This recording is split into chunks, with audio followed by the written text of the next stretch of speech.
Olá, galera macabra! Espero que vocês estejam bem. Sejam bem-vindos ao MacabraCast. E hoje nós vamos trazer um caso diferente, um caso interessante. Hoje nós vamos falar de casos que vocês não aprendem na escola. Isso aí. Mas vocês pensam o quê? História da carochinha?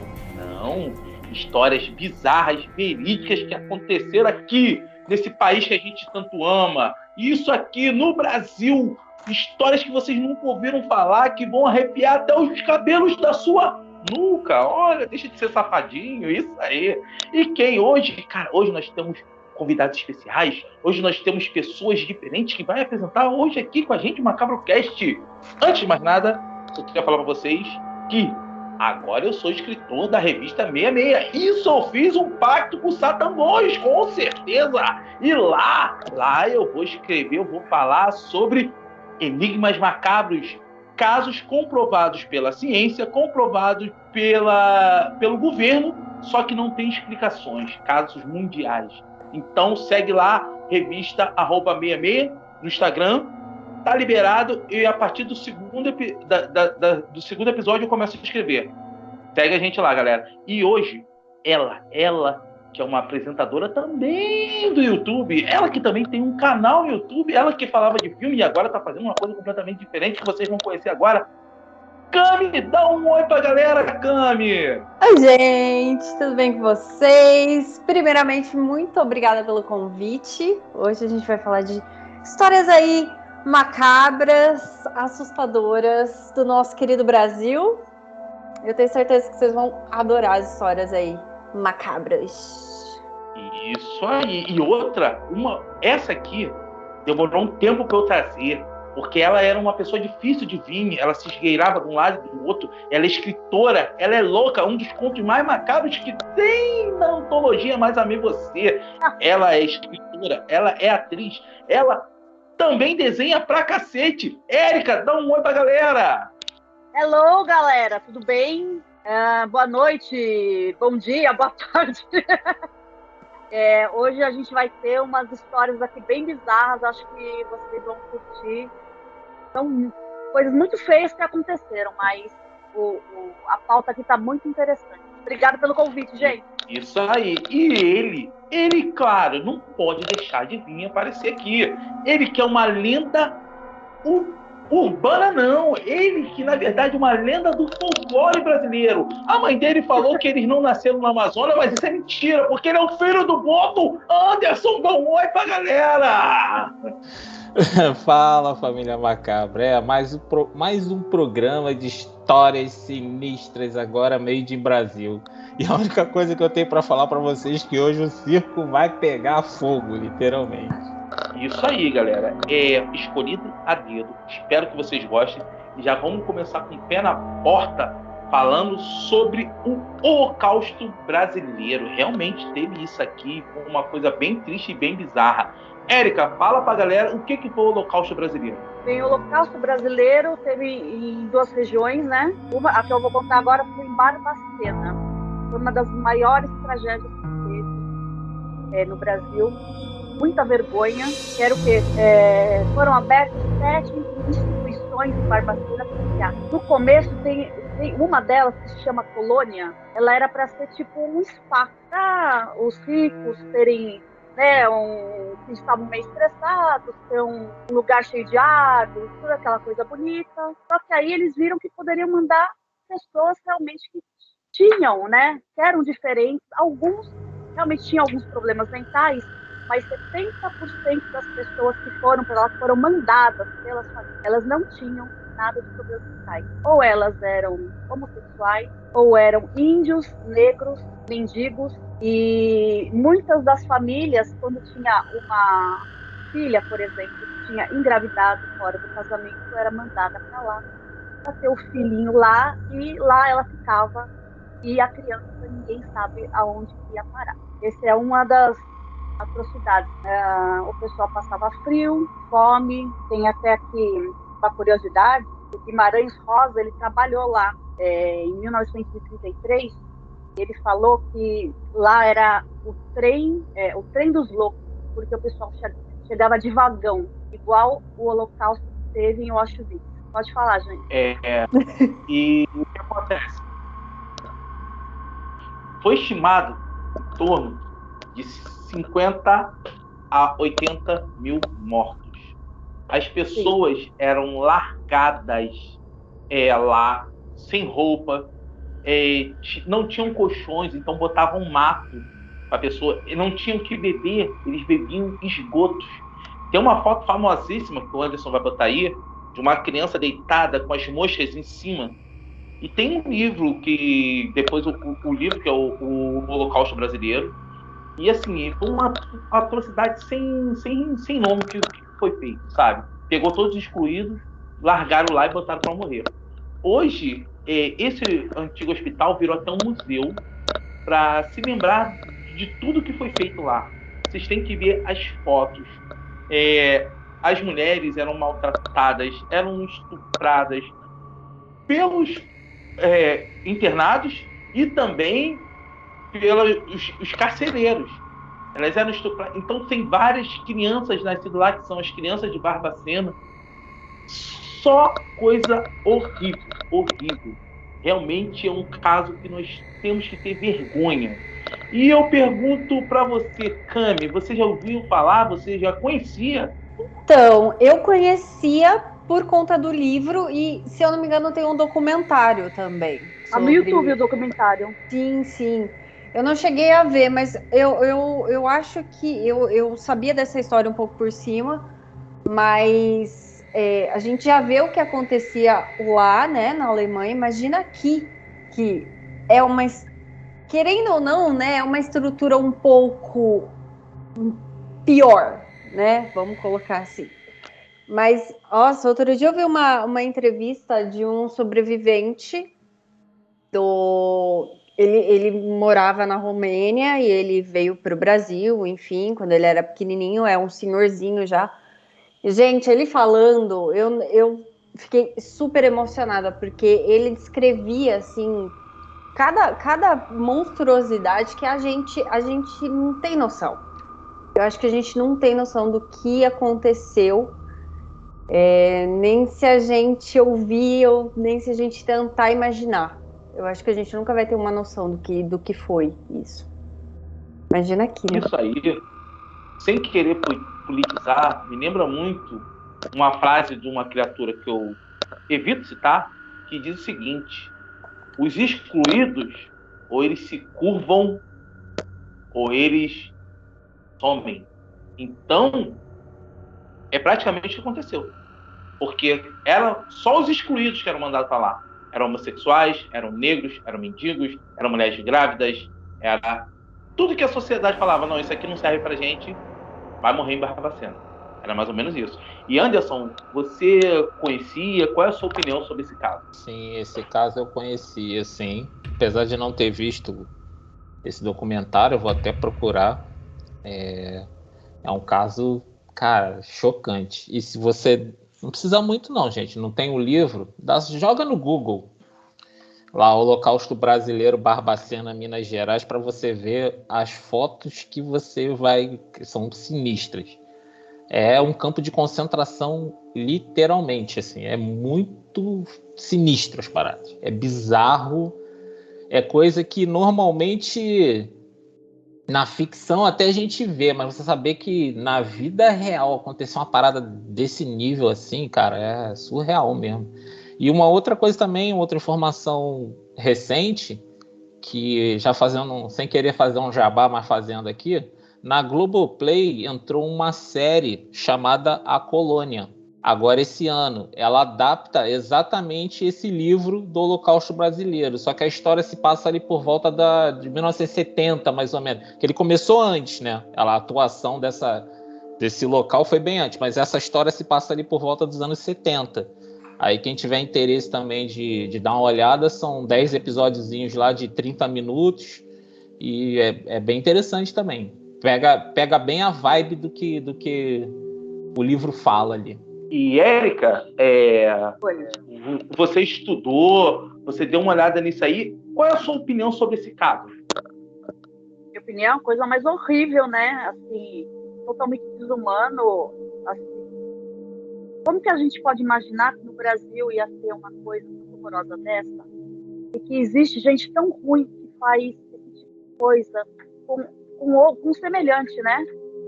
E uma coisa que eu estava vendo aqui, eles pegavam, que era muito propício, eles pegavam militantes políticos, né? Nada melhor, né, do que colocar num lugar desse. Realmente é vergonhoso. Eu fico imaginando o sofrimento. Eu estava vendo, eles pegavam crianças também que falavam, ou eram muito...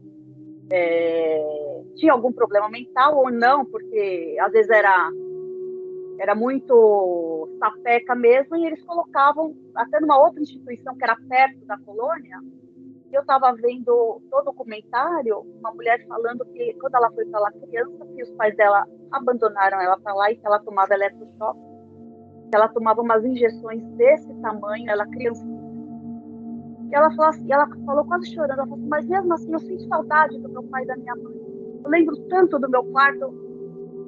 E tanto essa como um outro também falou a mesma coisa. E você dá para ver que eles ficaram com sequelas feias, sabe? Sequelas, assim, muito sérias, até no modo de falar, sabe? Ela tá com o olhinho dela tá torto. Você acha que ela chegou lá desse jeito? Não. Foi o tratamento que deram para ela. Então, o que aconteceu aqui foi igualzinho ao que aconteceu lá na Alemanha, né? Aquela coisa horrorosa. É isso. Isso aí, cara, é uma coisa que vergonhoso, e é uma coisa que, por que às vezes a gente traz esse caso para vocês? Porque, cara, quem esquece o passado é fadado a repetir os mesmos erros. E vocês veem como que estão as coisas e a que ponto estamos chegando. Então, é bom a gente falar sobre esses casos aqui para a galera abrir o olho. E agora, galera, quem vai trazer um caso muito triste mesmo, é um caso que me dá ódio só de ouvir, é o Anderson. Anderson, qual é o caso que você trouxe pra gente? Esse caso que eu trouxe, cara, eu fiz aquela menção na minha introdução, que foi uma tragédia que aconteceu aqui em Niterói, no Rio de Janeiro, que foi o incêndio no Gran Circo, que era um circo famoso que tinha ali em Niterói, que no ano de 1961 que aconteceu esse incêndio.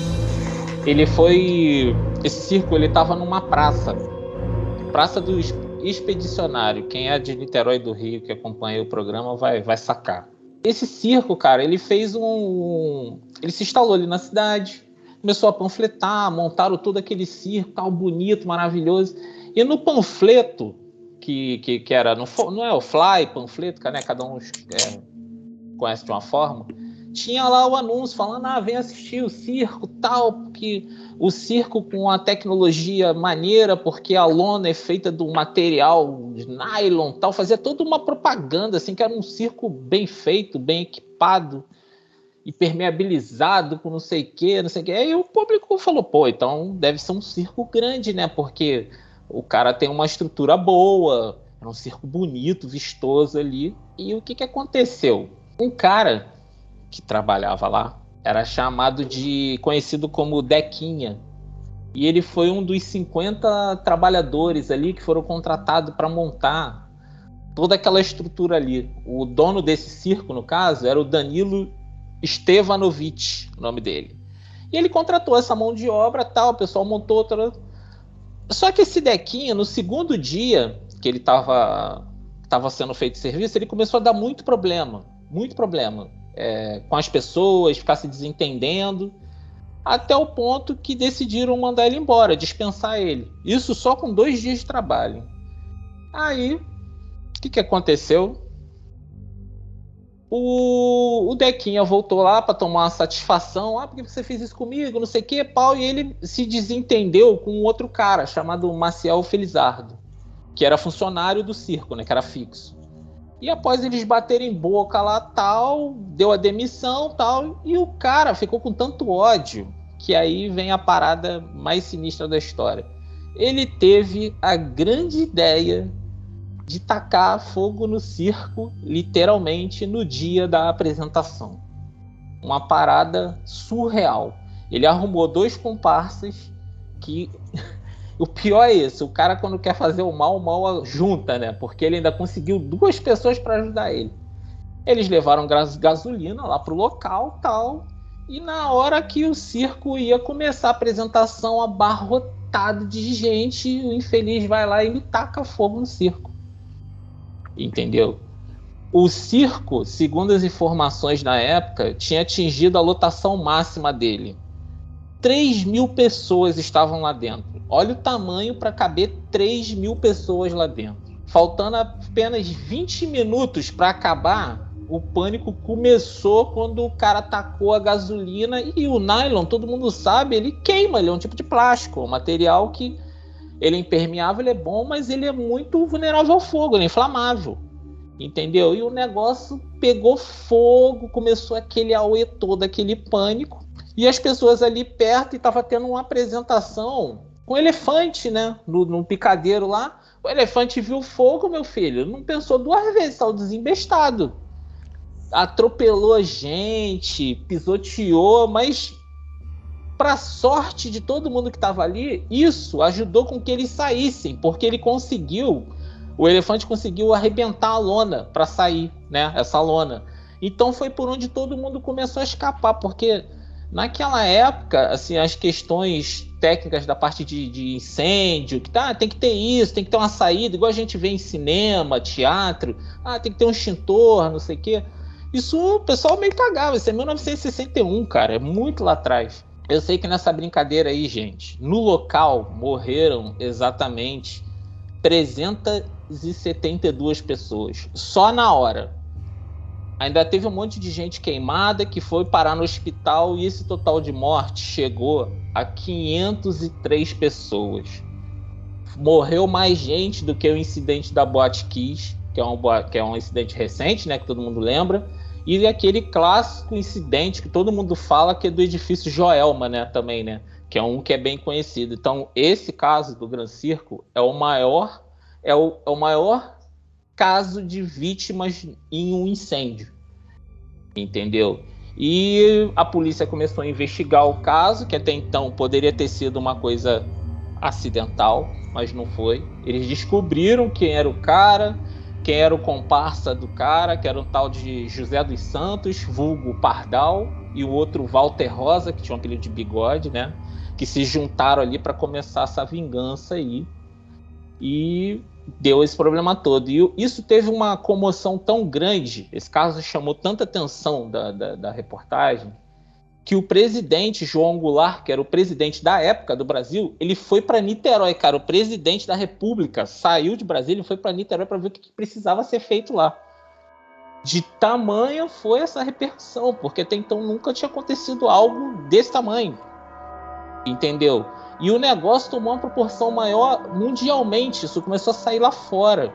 Os Estados Unidos e até o Vaticano mandou ajuda financeira para você ver como é que a comoção que ficou lá nessa história. E mediante os sobreviventes que se queimaram lá, mas sobreviveram, apareceu um cirurgião que na época não era tão famoso, mas que eu acho que vocês conhecem, que se chama Ivo Pitangui. Lembra dele? Que era morreu não tem muito tempo, que é famosão. Ele, nessa época, ele mesmo, com a clínica que ele tinha na época, começou gratuitamente a atender dezenas e dezenas de vítimas, fazendo reconstituição, plástica e tudo.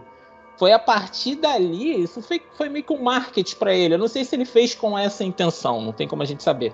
Mas a partir dali ele ficou conhecido pelo Brasil pela essa boa ação, né, que ele fez atendendo essa galera aí. Mas ao mesmo tempo, as autoridades ficavam se questionando por que o circo decidiu usar aquele tipo de material. Entendeu? Se aquilo era mais barato, se a tecnologia era melhor, era mais leve na hora de transportar, eles não sabem, entendeu? E o dono do circo, ele não foi... Como eles chegaram à conclusão que foi um crime, foi tudo planejado, ele não foi indiciado, ele não teve culpa nenhuma porque sabiam que era uma questão de vingança.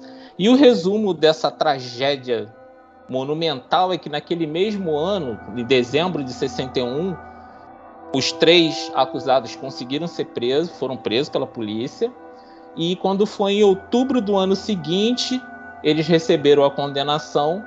O cabeça da situação pegou 16 anos, que era o Dequinha. Os outros, que ainda ficaram foragidos durante um tempo, foram presos. Um pegou 16, outro pegou 14.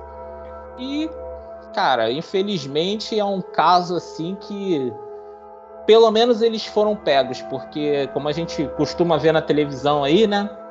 Todo dia, até os dias de hoje, pessoas fazem coisas bárbaras e ficam aí sumidas, vai caindo no esquecimento, né? As investigações vão parando, e graças a Deus, pelo menos isso, eles foram presos, né?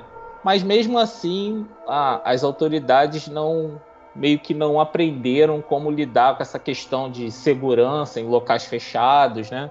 Que tem acesso a público como teatro. Eles até melhoraram, mas tem esses outros incidentes que vieram a acontecer depois, como foi o exemplo da Botkiss do edifício Joelma. Então, uma observação que eu queria trazer para vocês, que na época que aconteceu isso, estava acontecendo uma greve geral de médicos, e nego tinha trancado os hospitais com cadeado em protesto. Quando aconteceu o acidente, os médicos foram para lá, arrebentaram o cadeado e pediu, pelo amor de Deus, volta, estamos trabalhar. Então os médicos voltaram a trabalhar para salvar essa galera. E outra coisa que aconteceu também, não sei se vocês que não são do Rio, vocês já conhecem, a gente tinha um profeta aqui no Rio de Janeiro, que se chamava Profeta Gentileza. Ele era um empresário riquíssimo, que depois desse acidente ele começou a ouvir vozes, vendeu tudo que ele tinha, ficou um tempo morando no terreno onde aconteceu o acidente e virou um profeta no Rio de Janeiro. E hoje em dia, os ensinamentos dele estão tombados nas pilastras dos viadutos. Alguns viadutos aqui perto da rodoviária do Rio de Janeiro. Tá tudo lá, que gentileza gera gentileza. E eu pergunto para você, Érica, você já tinha ouvido falar do acidente do Gran Circo? Você conhecia essa história?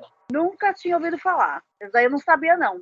Você que me falou, você que acabou me falando aquele dia, mas eu não tinha. Que esquisito. E é um fato famoso, né? Mas é de 60 e pouco também. Eu acho que só pesquisando ou sendo doente que nem eu sou para conhecer um pouco dessa história.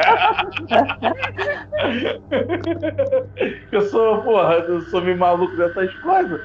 Mas é um caso bem sinistro mesmo, que é o que eu falo. Quando eu escuto essa história, me dá raiva desse filho da puta que tacou fogo e matou, 503 pessoas. E, Cami, qual é a sua opinião em relação a esse caso? Olha, eu também não conhecia, mas assim, eu falo que tudo que tem relacionado a fogo é um negócio tão agoniante para mim, acho que para vocês também, né? Afogamento e fogo, para mim, são duas coisas que eu morro de medo, assim. Fogo e explosão é uma coisa que eu passo longe, assim. Fogão, não gosto dessas coisas, não. Então, eu acho que o desespero das pessoas, eu acho que deve ter sido, assim, inimaginável também, porque imagina, você tá num lugar, o negócio todo tá pegando fogo, tem animais ali, tem todo mundo, tem crianças, né, principalmente. A maioria é criança. Então, assim, deve ter sido... Dá muita dó, né? Deve ter sido uma agonia, principalmente depois, né? Se tiveram pessoas feridas, queimadas, tratamento deve ser muito dolorido. Enfim, eu acho que, né, foi um caso bem trágico aí, foi complicado, né? E depois desse coisa que as normas de segurança em relação ao fogo, até as lonas de circo foram mudadas por causa disso aí. Foi depois desse caso aí, entendeu? E agora, galera, a Cami vai trazer pra gente a história do naufrágio que ele chega a se comparar ao Titanic, a história do Titanic brasileiro. Cami, conta pra gente. Bom, se vocês queriam um Titanic, vocês têm um Titanic para chamar de seus agora. Bom, gente, A história eu tive há pouco tempo em Ilhabela, e Ilhabela é para quem gosta aí desse turismo macabro, como eu. Ilhabela é toda cheia de lendas, cheia de histórias, e o naufrágio do Príncipe de Astúrias aconteceu lá, aconteceu em 1916. Ele tinha uma rota, ele foi construído, na verdade, em 1914, na Espanha, e ele tinha a rota Barcelona-Buenos Aires. E ele afundou próximo à Ilhabela, né, a 12 quilômetros ali de Ilhabela, ele bateu em um rochedo e ele afundou em 5 minutos. Foi uma coisa muito rápida, porque tinha as caldeiras, né? A caldeira bate na água gelada, houve uma explosão e ele se dividiu em 3 partes. Então ele afundou muito rápido. Tinham 1.500 pessoas a bordo, 1.000 pessoas não estavam registradas porque eram fugidos da Primeira Guerra. Então tinha muita gente ali que meio que, não que ninguém sabia que estava ali, mas fizeram uma vista grossa, provavelmente, né? Porque não tem como esconder 1.000 pessoas, né? Afinal.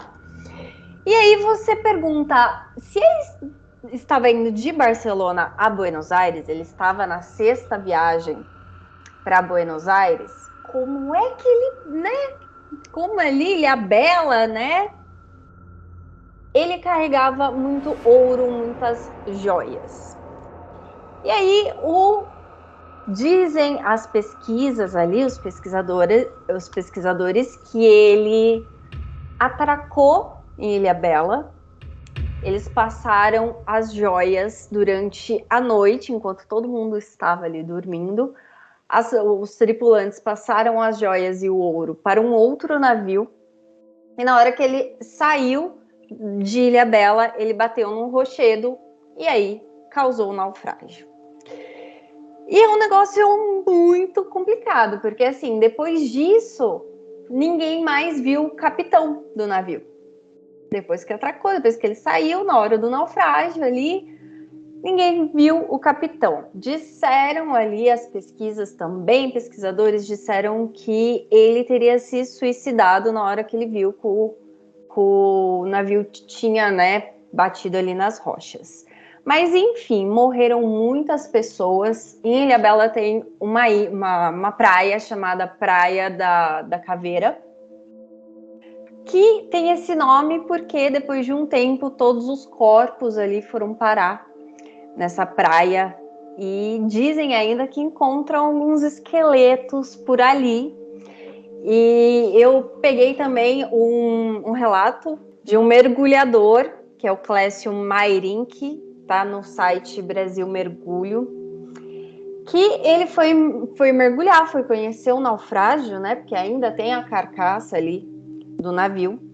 E ele iria descer ali a 52 metros, mas eles resolveram ficar a 18 metros, porque assim, lá no local onde está o navio, tem muita corrente e a visibilidade também é bem difícil. Então você tem ali de 1 a 3 metros de visibilidade. E aí, depois de ter mergulhado, eles estavam a 18 metros de profundidade, o Clécio, ele ouviu ou imaginou ali ter ouvido um grito de uma mulher.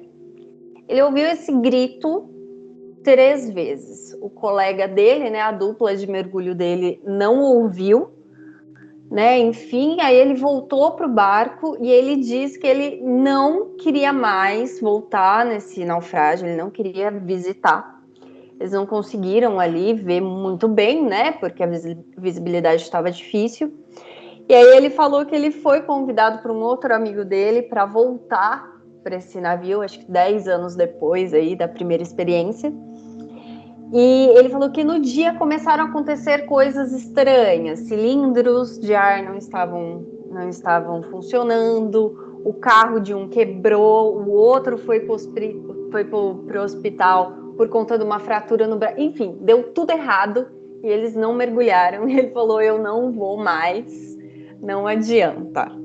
Então assim, foi um Titanic para chamar de nosso.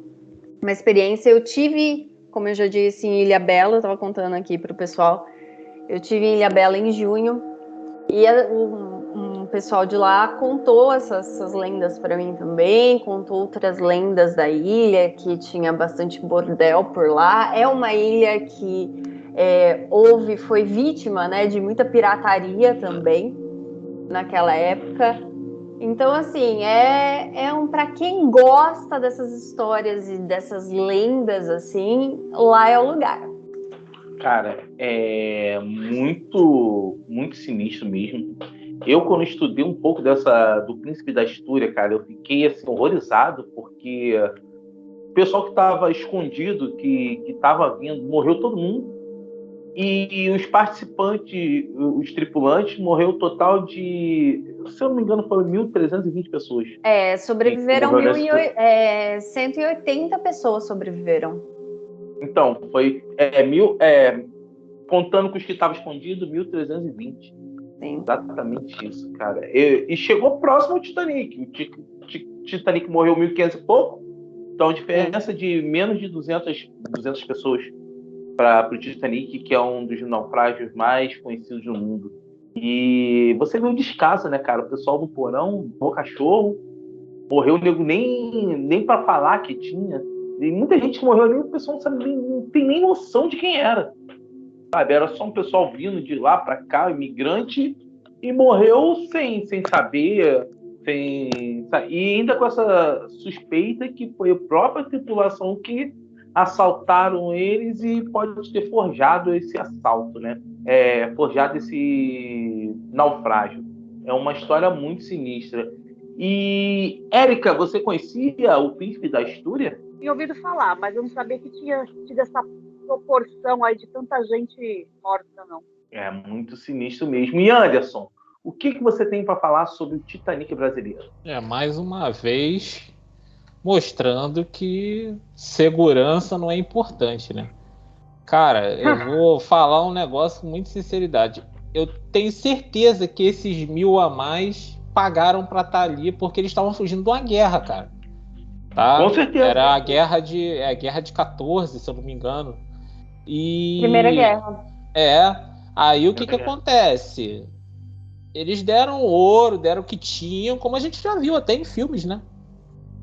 Em relatos aí, documentário, provavelmente eles pagaram, entraram ali, claro, clandestinamente, para fugir, como casos recentes aí, né, que a gente viu na televisão, o pessoal fugindo em avião. Sim. É a mesma parada, tipo assim, a mesma parada, só que em época diferente. Entendeu? Os caras dizer que não sabia, claro, ganharam um monte, entre aspas, né? Se é que eles conseguiram, porque eu não acredito que eles aproveitaram que eles ganharam mediante a toda essa tragédia aí, mas com certeza pegaram o dinheiro desse povo aí, coitado, que tava fugindo dessa guerra, e é uma parada surreal, cara. É muita gente, e essa parada de forjar assalto, sei lá, pra mim isso é desculpa. Eu sei que o comandante muita aí gente sumiu do nada também, né? Provavelmente eu fugiu com tudo ou se matou mesmo, né? Como a Cami até acabou falando aí. O cara, de repente, o plano do assalto era dele e a gente não sabe, né? Pois é. Porque tem lendas até hoje sobre o baú de ouro, a riqueza do Príncipe da Astúria. Muita gente tenta ir lá procurar. Sim, eu tava lá e a galera... Sabe aqueles detectores de metal? A galera vai lá e procura. E fica caçando e tudo mais. Porque o mar acaba trazendo uma coisa ou outra, né? A onda vai trazendo uma coisa ou outra. Então deve ter um relato disso, né? E lá é uma área muito sinistra. O que o cara falou, 50 e poucos metros de profundidade, é uma água escura, bem escura, mar aberto, várias correntezas. Dizem que lá é muito complicado, tanto que tem vários e vários naufrágios lá, não só apenas esse. Sim, são mais de 16 ou 17 naufrágios que ocorreram, e eu estava inclusive vendo alguns vídeos de mergulhos ali e tudo mais, e é muito difícil de enxergar, porque é uma água bem turva, é um verde, e aí, enfim, você não consegue ver o navio direito. Nossa senhora. É tipo... Então, assim, e é super perigoso. Seria o nosso Triângulo das Bermudas ainda? Além de Eu ia Titanic, dizer ainda isso tem aí. uma... É, mais ou menos isso. É, mais ou menos Caraca, isso. cara. Surreal. Eu vi um documentário espanhol. Na verdade, acho que era uma matéria em espanhol que o cara fala, o pesquisador fala que ali é o Triângulo das Bermudas ali brasileiro, que tem um magnetismo muito forte. Inclusive, já tiveram muitos avistamentos de OVNIs por ali. Então, assim, é uma área um pouco, né, assustadora, assombrada É o ali. pacote completo, né? Pra dar merda, É o né? pacote Já viu completo. que- É. Exatamente. E ainda tem ali próximo a Bendita da Praia do Padre, que tem até universo alternativo. Tu tá ligado tu lembra, Anderson, da lenda lá da parada da Sim. noite? E as pessoas, os pescadores, eles escutam à noite barulho de barco atracando e corrente dos pés dos escravos. Eles escutam barulho de corrente, pessoas gemendo, falando. Os caras têm medo de ir lá. Surreal lá. Surreal Os mesmo. caras têm Adoraria medo. passar um tempinho lá. Ó, os caras têm medo de ir lá à noite porque eles falam, tipo assim, quando a lua tá muito bonita, o tempo tá muito aberto, parece que atraca o navio e a praia fica cheia, como se tivesse milhares de pessoas curtindo a praia à noite. E nego falando, nego rindo. Quando você chega lá na praia, meu irmão, não tem uma viva alma. E a praia é sinistra que tem umas árvores que fica igual as raízes, ficam como se fossem dedos. Cara, muito sinistro, muito sinistro. Tem que ver. Essa praia é macabra. Nós É fizemos, nesses nós, lugares nós que a gente fizemos um quer ir. programa sobre isso. Nós fizemos um programa sobre esse lugar lá. Fizemos um programa sobre isso. É surreal a história. Essa aí é osso mesmo. E, como diz, né? Mistérios do Brasil. E agora, galera, eu vou trazer para vocês uma história que, para mim, é uma das histórias mais absurdas da nossa história. Isso é uma coisa que, quando eu li pela primeira vez, eu não acreditei. Eu pesquisei bastante e cheguei à conclusão que realmente isso é verdade. Então, eu vou falar para vocês o seguinte: simples. Os campos de concentração nazistas foi inspirado pelo governo brasileiro. Exatamente isso. A gente vai falar, pô, Pet, tá maluco? Não. Eu vou começar a contar a história para vocês. No ano de 1915, em Fortaleza, teve uma grande seca. Então, eles fizeram um campo, como se fosse um campo de concentração, para os flagelados não chegarem na capital de Fortaleza. E ali o pessoal ficava preso ali, não podia fugir. Eles só poderiam sair dali para trabalhar, fazer trabalhos, tipo assim, construir linha de trem, essas coisas todas. Ficavam ali, o pessoal morria de fome e de sede. Em Fortaleza, isso foi em 1915. Depois, em 1932, foi um marco mais triste na história do Ceará. Porque a seca de 1932, ela assolou o sertão de tal forma que os clássicos da literatura, Vidas Secas, de Graciano Ramos, e o 15, de Raquel de Queiroz, ele explica exatamente o que aconteceu. Os retirantes obrigados a deixar suas terras para fugir da fome e da miséria. Quando eles estavam caminhando perto da capital do Ceará, o governo então teve a brilhante ideia, entre aspas, de voltar com os campos. E no Ceará foram um total de 7 campos de concentração, onde botavam o povo ali e deixava simplesmente o povo para morrer de sede, de fome e de qualquer doença que fosse. Eles falavam que a intenção não era matar, a intenção era simplesmente impedir que os famintos continuassem sua viagem para a cidade grande. Mas só que a morte, em condições tão subhumanas, foi uma coisa inevitável. Esses 7 campos de concentração foram Ipu, Fortaleza, Quixeramobim, Kraus, Crato e Senador Pompeu. O único que ainda tem a estrutura original utilizada é Senador Pompeu. Estima-se que nesses campos de concentração foram mortos 73.900 pessoas. E logo depois, isso foi em 32, no ano de 33, a Alemanha me aparece com o primeiro campo de concentração. E os dois tinham como objetivo inicial uma coisa parecida, que era isolar os indesejados da população e deixar eles ali para morrer. Porque a intenção era essa mesmo. Eles iam morrer. Não tinha água, não tinha comida. Como é que a pessoa ia sobreviver a isso? Então, eles queriam isolar, e está escrito assim, aquela gente imunda, os flagelados. E, cara, é uma coisa muito triste a gente ver que um dos piores momentos da humanidade, que foram os campos de concentração nazistas, foram inspirados nos campos de concentração brasileiros. E dizem que a morte daqui do Brasil era pior do que a morte nazista, porque nazistas, eles eram mortos, em maioria, nas câmaras de gás. Aqui era morto de fome e sede. E eu começo perguntando para o Anderson, você já tinha ouvido falar dessa história? Você conhecia os campos de concentrações brasileiros? Não. Isso para mim era inédito, até a gente conversar, né? Antes de... que é uma pauta que a gente já está querendo fazer há muito tempo, né? E você já tinha me contado essa história, foi através de você que eu conheci essa história. E, cara, sem palavras, cara. É uma parada assim... Se o que a Erika já tinha contado já era bizarro, grotesco e qualquer adjetivo ruim que você quiser colocar, esse aí vai no nível campo nazista, literalmente. Tipo assim, tá ali, pau a pau. É muita gente, cara. Muita gente, é um negócio absurdo, não tem como... E o que eu acho mais absurdo, tipo assim, eu não sabia até o Peterson me falar, e deve ter muito brasileiro que não sabe que aconteceu isso, não tem noção da merda que a gente fez, que isso é o negócio, que a palavra é essa, não tem noção do problema, porra, não, bota todo mundo lá, eu não quero que morra, não. Porra, como não?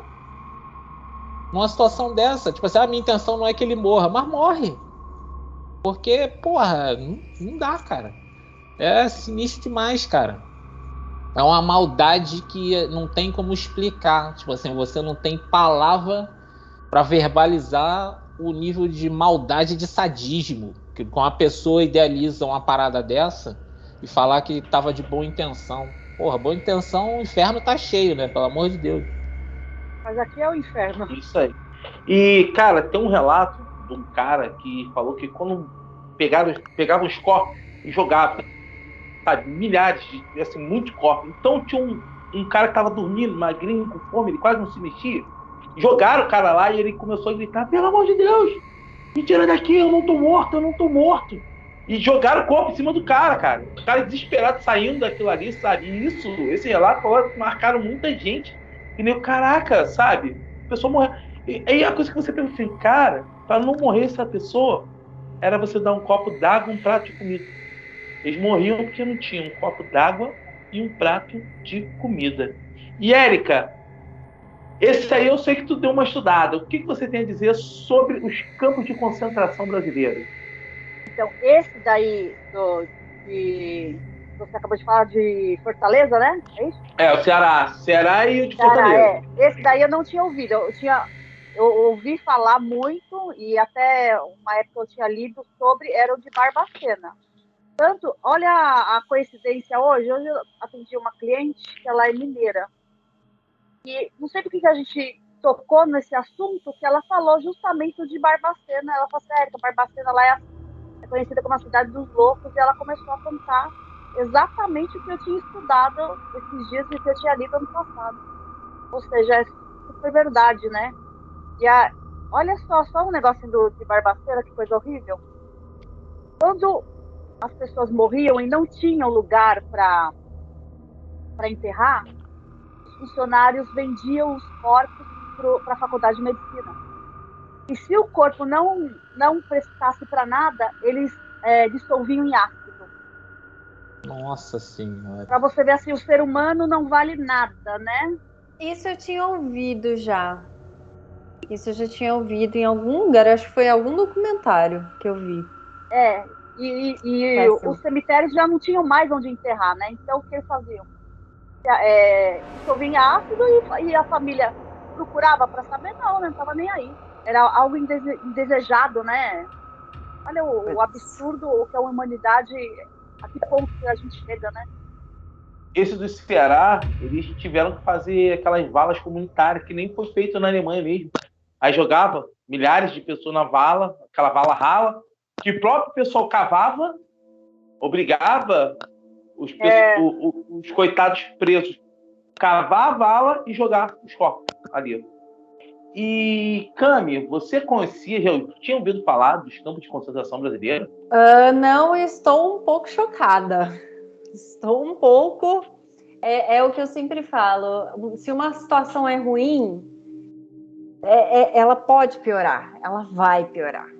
Então, assim, é isso. A gente viu o de Barbacena, que me lembrou um pouco também da série American Horror Story, o Asylum, que fala um pouco, tem um hospital psiquiátrico que é o pessoal homossexuais, a galera, né, os excluídos da sociedade, me lembrou um pouco disso. Mas é o ser humano, né? O ser humano, desde sempre, chocando os outros, né? O seu próximo. Porque, olha, tô um pouco chocada. Tô sem palavras. Agora, como dizia o agente Smith do Matrix, nós somos o vírus do planeta. Com certeza. Uma coisa que eu falo, seguinte, a gente que não... O povo que não conhece o seu passado, tá fadado a repetir o mesmo erro. O pessoal fala, você é exagerado. Então eu vou trazer uma coisa para vocês. Hoje eu comprei o jornal por causa disso aqui, ó. Não sei se vocês estão podendo ver aí. Ó. Lixo, né? O pessoal tá pegando comida no lixo? O pessoal tá pegando lixo. Olha, a reportagem é: depois do caminhão de osso, o garimpo é de lixo. E no Nordeste, o pessoal morria porque não tinha o que comer. Olha isso aqui. Isso aqui aconteceu. Deixa eu ver aqui para vocês. Em Fortaleza, por incrível que pareça, onde foi formado o primeiro campo de concentração no Brasil. Saiu o pessoal. Esse caminhão de lixo é o caminhão do mercado, que passa no mercado.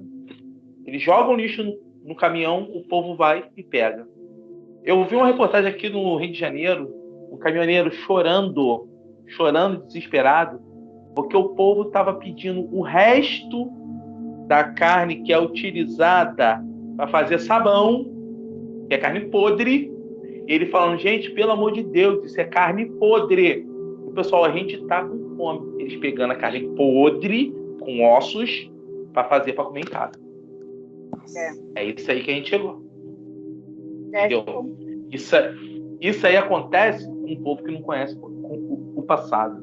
Isso acontece quando a gente não pensa antes de apertar o dedinho, entendeu? E entra na tese que eu sempre falo. O terror tá aí também para isso, porque se você estuda um pouco de terror, se você conhece um pouco da nossa história, através dos contos, através das tragédias, através do passado, você pode evitar a nova tragédia que está vindo aí. Entendeu? Então, esse que a gente está trazendo agora é atual. Isso aconteceu no passado, mas está acontecendo agora aí, gente. Tá uma porrada de nego morrendo de fome. Não tem o que comer. Nego tá fazendo fila para ganhar osso para sopa. E ainda vou ser sincero, vou falar uma parada. Tem um mercado que doou osso, bato palma. Agora, filha da puta é aqueles outros que tá vendendo a porra do osso a R$10 e diz que é osso para sopa. Carcaça de frango. Estão vendendo carcaça de frango. Nossa, que absurdo. Aí a gente vê a que ponto que chegou. Entendeu? Não é viés nenhum. É o passado sendo repetido agora, no presente. Isso é uma coisa que... cai exatamente... Também, né? Isso. E cai exatamente no que eu falei da questão do navio. O cara vê um momento para ganhar dinheiro num momento pior da vida daquela pessoa. De desgraça. O cara tá passando o pior momento e ele ainda quer se dar bem, dando o resto, cara. E vendendo o resto, gente. Vendendo o resto. Espero que vocês tenham gostado. Mas, antes de acabar, Anderson, dá o recado final pra galera que esse tema foi um tema pauleira. Mais um programa. A gente tinha que colocar esse dedo na ferida, porque por mais orgulho que eu tenha do meu país, independente de quem o governa, eu tenho orgulho de onde eu moro, de onde eu vivo. Mas quando você ouve histórias como essas que a gente acabou de contar, dá muita vergonha. Mais até do que está acontecendo agora, porque são histórias extremamente cruéis. Como o Peterson falou, temos que tomar cuidado na hora de digitar e dar o confirma, porque senão vamos passar por situações iguais. Estamos caminhando para isso. E não se esqueça, se inscrever aqui no nosso canal, deixar o seu like, comentário, se gostou, se não gostou. Seguir a gente também no MacabroCast lá no Instagram. Para quem não conhece, a gente tem o Instagram, faz as publicações, matérias, trailers, os episódios e várias coisas lá. Então, aguardo vocês lá e um forte abraço. Isso aí. E Érica, se despede da galera e dá seu recado final. Galera, obrigada aí pelo convite. Um abraço a todos, a quem assistiu, a quem apresentou. Me sigam lá no Instagram. Fiquem de olho nas minhas ilustrações de terror, nos meus contos de terror. É isso aí, obrigada. Um beijo. Valeu. Isso aí, galera. E Cami, dá seu recado final pro pessoal. Bom, muito obrigada pelo convite, meninos. Muito obrigada mesmo. Vão lá no meu canal, conheçam. Tá vindo muita coisa boa por aí. Como eu disse, eu quero entrar bastante nessa coisa de turismo macabro. Quero conhecer lugares, pessoas, histórias. Então, assim, a partir do mês que vem vai ter um conteúdo sobre isso. Dia 31 agora de outubro também vai ter um especial de Halloween, que eu fui visitar o Hopi Hari, a Hora do Horror, como tá esse ano, são 20 anos de Hora do Horror, então fui ver como que tá o evento. Esse foi o primeiro aí programa, né, o primeiro vídeo exclusivo de turismo macabro. Vai vir outras coisas por aí, então me sigam lá no Instagram também, cami.morais. E eu espero que vocês gostem dos conteúdos que eu tô programando aí pra vocês. E muito obrigada! Um beijo pra todo mundo. Isso aí, galera. E não podemos esquecer, a Dark Books está com a pré-venda do livro Blood Mary, Lendas pelo Mundo, agora na Inglaterra. Blood Mary, Lendas pelo Mundo, e tá no Catarse. Vocês procuram lá, Dark Books. Muito obrigado às meninas, muito obrigado a todos. Espero que vocês tenham gostado desse programa. Foi um programa difícil de fazer, mas é uma parada que eu queria fazer há muito tempo. Ainda mais com as coisas que estão acontecendo agora. Gente, não podemos esquecer, estamos ainda numa pandemia. Não vamos abandonar as máscaras em álcool e gel. Se você for sair para trabalhar, se você for sair, mesmo estando imunizado, bota a máscarazinha, álcool e gel, por favor. Nós temos que dizimar essa doença maldita. Então, muito obrigado a todos mesmo, muito obrigado. É um prazer estar sempre aqui com vocês. Me siga as meninas, siga o Anderson, Peter Terror Macabro, live toda quinta-feira contando histórias de terror, com a apresentação da Érica, o Anderson também já foi para lá, a Karen, a Cami vai também, a galera, vamos estar lá no Instagram toda quinta-feira às 21 horas. Conto com a presença de todos. Muito obrigado mesmo, galera. Até a próxima. Fui.